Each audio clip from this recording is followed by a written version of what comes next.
जय जगन्नाथ दर्शक बंधु मु आदित्य आपण को एआरएस न्यूज को स्वागत करुअछि। दर्शक बंधु प्रतिदिन डेली न्यूज अपडेट पाई आम चैनल को लाइक और सब्सक्राइब करंतु।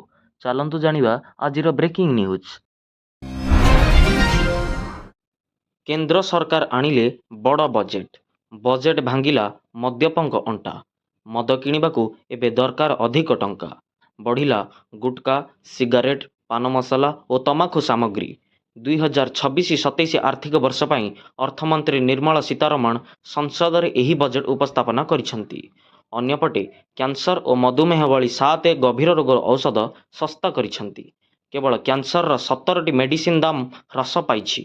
सेहीपरि बायो सीएनजी गैस सौरचालित वस्तु चमड़ा जोता और सी फूड मध्य सस्ता होइछि।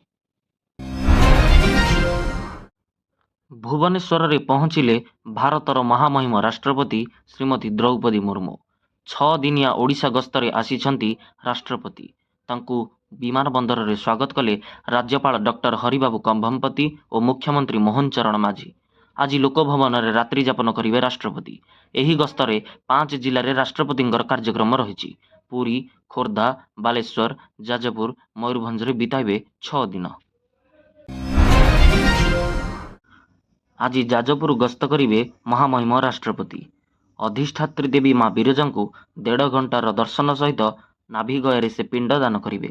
सेठू से बालेश्वर फकीरमोहन विश्वविद्यालय 12तम समावर्तन समारोह रे योगदान करी छात्र छात्री को उत्साहित करिवे।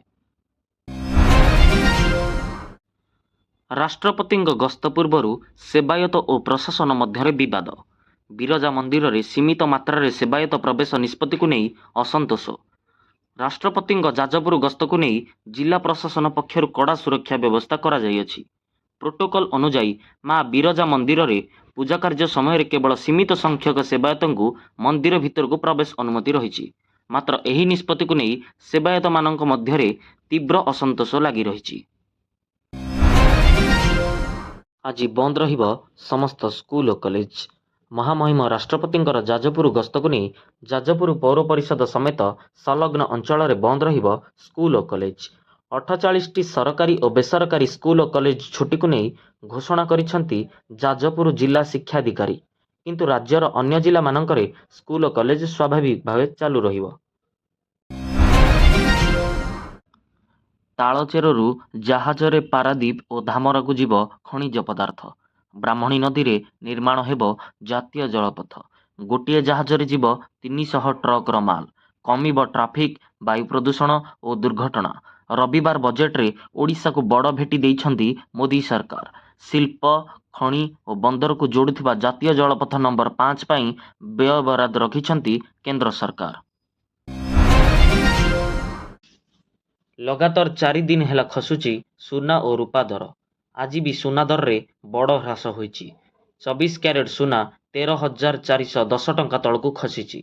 वर्तमान 10 ग्राम पिछा 24 कैरेट सुनार दर 1,47,170 टंका रही।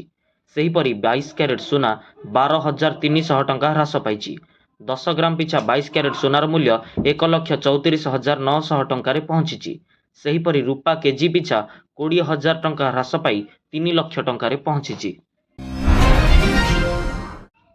नुआ रूप पाइब मिशन शक्ति।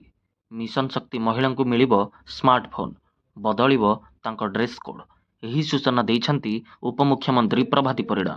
उत्कल दिवस लागू हेब नुआ ड्रेस कोड। मिशन शक्ति महिला को आईडी कार्ड सह स्मार्टफोन मिलिब। 46,000 सीआरपी को स्मार्टफोन मिलिब। मिशन शक्ति महिला को दिया जाइथिबा साड़ी रे ओडिया अस्मितार झलक रहिबो बोली से घोषणा करिसंती। ओडिशार केउ केउ जिल्लारू आपण वीडियो को देखुछंती प्लीज कमेंट करंतु। वीडियोटी को शेष पर्यंत देखिथिबारु समस्तंकु धन्यवाद। जय जगन्नाथ।